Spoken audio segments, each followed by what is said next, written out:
任何的问题，没有任何问题。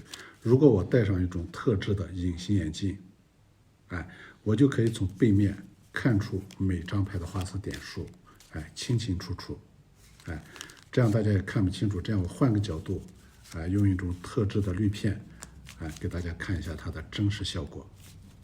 我把这个滤光片放在镜头后边，这样大家看一下，这是一个9，对吧？清清楚楚。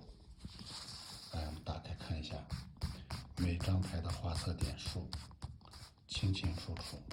这是 A， 对吧？这是9，这是10，这也是10，这是6，对吧？这是一个勾，方块7，对吧？